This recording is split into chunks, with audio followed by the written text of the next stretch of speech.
बिस्मिल्लाहिर्रहमानिर्रहीम अस्सलाम वालेकुम। कैसे हैं आप सब? उम्मीद करती हूँ कि सब खैरियत से होंगे और अल्लाह से यही दुआ है कि सबको सेहत और तंदुरुस्ती के साथ ईमान भरी ज़िंदगी अता फ़रमाए। आमीन सुम्मा आमीन। आज बहुत ही मज़ेदार बीफ के कबाब बना रही हूँ मैं। सीख कबाब बनाएंगे हम बीफ के साथ। मैंने फ़र्स्ट टाइम बनाए थे, माशाल्लाह से बहुत ही मज़ेदार बने और बड़ी क्विक और ज़बरदस्त सी रेसिपी है, आपके साथ शेयर कर रही हूँ। अच्छी लगे तो इसको लाइक कर दीजिएगा। चैनल पर नए हैं और अभी तक चैनल को सब्सक्राइब नहीं किया तो चैनल को सब्सक्राइब करके बेल का आइकन प्रेस कर लें ताकि इसी तरह की मज़ेदार और अच्छी अच्छी सी वीडियोस आपको मिलती रहें। तो चलते हैं रेसिपी की तरफ। बिस्मिल्लाहिर्रहमानिर्रहीम। यहाँ पर मैंने लिया है तकरीबन 1 किलो के करीब बीफ का कीमा, ठीक है, और इसको ऑलरेडी मैंने बारीक वाली मशीन से निकलवाया हुआ था। आप चाहें जिनके पास चॉपर नहीं है तो कीमे के साथ ही लहसुन अदरक और हरी मिर्चों और प्याज जो है उसको निकलवा सकते हैं, लेकिन मैंने यहाँ पर इनको अलहदा से चॉप कर लिया था और वो मैं डालूँगी। इनकी क्वान्टिटी आप डिस्क्रिप्शन बॉक्स में देख सकते हैं, वहाँ पर मैं मेंशन कर दूँगी। तो चॉपर के अंदर ही मैं सारी चीज़ें डाल रही हूँ और इसको अच्छे से हमने जो है वो चॉप करते जाना है साथ साथ ही।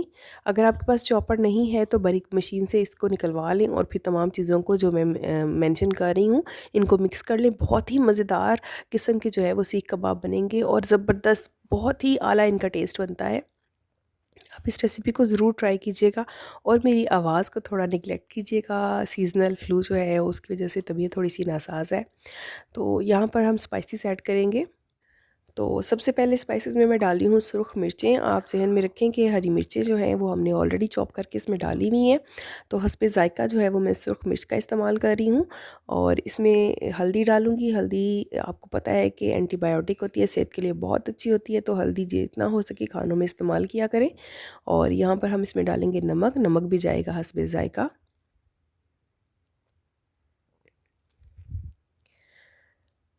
इसके अलावा यहाँ पर मैं डाल रही हूँ पिसा हुआ गरम मसाला।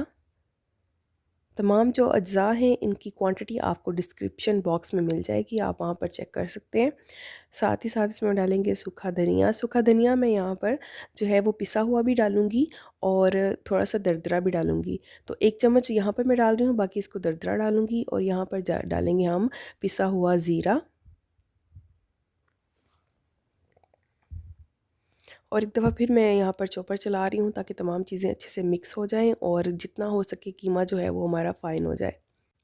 अब मैं इसमें शामिल कर रही हूँ पिघला हुआ घी। बहुत ज़्यादा मैंने इसको मेल्ट नहीं किया है। थोड़ा सा मेल्ट करने के बाद जब ये रूम टेम्परेचर पे आया है तो बस उसी वक्त मैंने इसको इस्तेमाल किया है। 2 खाने के चम्मच भर के जो है वो मैंने इसमें डाल दिए हैं घी के और इसको हम अच्छा सा जो है वो ब्लेंड कर लेंगे, मिक्स कर लेंगे। तमाम जो है वो अज़्ज़ा ताकि अच्छे से यकजान हो जाएँ और जितनी ज़्यादा मिक्सिंग अच्छी होती है कबाब के अंदर, सीख कबाब के अंदर, उतना जो है वो कबाब सॉफ्ट बनता है, जूसी बनता है और टूटता नहीं है। अब इसके जो ख़ास इंग्रेडिएंट्स हैं वो मैं इसमें शामिल कर रही हूँ जिससे इसको बहुत ज़बरदस्त टेस्ट मिलता है। 1 चम्मच जो है वो सूखा धनिया है और 1 ही चम्मच मैंने इसमें सौंफ का डाला था, उनको मैंने दरदरा सा कूट लिया, बहुत ज़्यादा फ़ाइन नहीं पीसा है। और साथ ही 1 चाय का चम्मच जो है वो इसमें अजवाइन डाल रही हूँ। अजवाइन से इसका टेस्ट बहुत ही ज़बरदस्त आता है, खुशबू कमाल की हो जाती है। आप इस रेसिपी को इसी तरह से बनाएंगे तो इंशाल्लाह ताला बहुत अच्छे कबाब बनेंगे।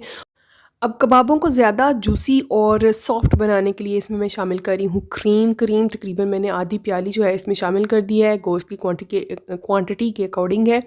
और अब हम इसको एक दफ़ा फिर चला देंगे। आप ये सारी चीज़ें इसमें अलग से भी मिक्स कर सकते हैं किसी बाउल वगैरह में डाल के, लेकिन मैंने काम को बहुत आसान कर दिया है। तमाम चीज़ें जो है वो मैंने चॉपर में ही डाल दी हैं और इसी तरह से इनको मैंने मिक्स कर दिया है।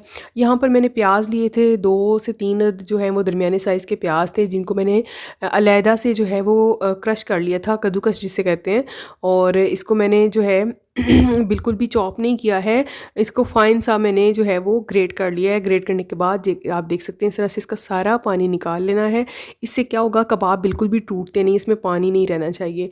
तो अच्छा ख़ासा जो है वो पानी निकल आया था। इस पानी को आप अलहदा से यूज़ कर सकते हैं। आप इसको बालों में लगाएं, बाल बहुत अच्छे हो जाते हैं, शाइनी हो जाते हैं। और जिनके बाल गिर रहे हों उनके लिए भी प्याज का पानी बेस्ट है। इसको अंडे में डाल के आप लगा सकते हैं। तो इसको भी हम वेस्ट नहीं करेंगे, आप इसको इस तरह से यूज़ कर लें। तो अब यहाँ पर प्याज जो है वो भी मैंने शामिल कर दिया और एक दफ़ा मैं इसको थोड़ी देर के लिए और चलाऊँगी, तकरीबन 2 से 3 मिनट, और फिर अच्छा सा जो है वो हमारा कबाबों का मिक्सचर रेडी हो जाएगा। आपसे एक दफ़ा फिर रिक्वेस्ट है कि अगर आप मेरे चैनल पर नए हो और सब्सक्राइब नहीं किया तो चैनल को सब्सक्राइब किए बगैर कहीं मत जाइएगा। तो आप ये देख सकते हैं कबाबों का मिक्सचर रेडी हो गया है। बस अब इनको लगाना है, तो लेडीज़ का काम यहीं तक होता है, बाकी काम जो है वो जेंट्स हज़रात करेंगे। बस अब इस मिक्सचर को तकरीबन 2-2.5 घंटे जो है इसको फ्रिज में रखेंगे। आजकल मौसम अच्छा है तो इसको बाहर भी रख सकते हैं, ताकि जो है इसका जो ये मसाला है अच्छे से ठहर जाए और तमाम चीज़ें जो है इनका फ्लेवर भी अच्छे से आ जाए, एक दूसरे के साथ इन्फ्यूज़ हो जाए। और टिक्कों को भी सुबह से जो है वो मैरिनेशन के लिए रख दिया गया है। तो यहाँ पर अंगीठी जब सीख गई है तो हम जो है वो अपनी बारबेक्यू शुरू करते हैं। बहुत ही ज़बरदस्त हमारा माशाल्लाह से टाइम गुजरा। बारबेक्यू नाइट बड़ी ज़बरदस्त रही, फैमिली के साथ बड़ा अच्छा जो है वो टाइम स्पेंड हो जाता है। बच्चों ने, बड़ों ने, सब ने, हमने खूब इंजॉय किया। तो आप भी इस रेसिपी को ज़रूर ट्राई करें, इसको बनाएं, इंशाल्लाह ताला आपको बहुत पसंद आएगी। जिन लोगों को जो है सीख कबाब बीफ के नहीं पसंद हैं, तो मेरी चिकन के सीख कबाब की रेसिपी भी ऑलरेडी चैनल पर मौजूद है। उसका लिंक जो है वो मैं आई बटन में भी शेयर कर रही हूँ और डिस्क्रिप्शन में भी मेंशन कर दिया, आप वहाँ पे चेक कर सकते हैं। और बस इस रेसिपी को बनाएं और अच्छी लगे तो फ्रेंड्स एंड फैमिली में भी शेयर करें। अपना बहुत सारा ख्याल रखें, मुझे दुआओं में याद रखें। मिलते हैं फिर किसी और वीडियो में, तब तक के लिए मुझे इजाज़त दीजिए। अल्लाह हाफ़िज़।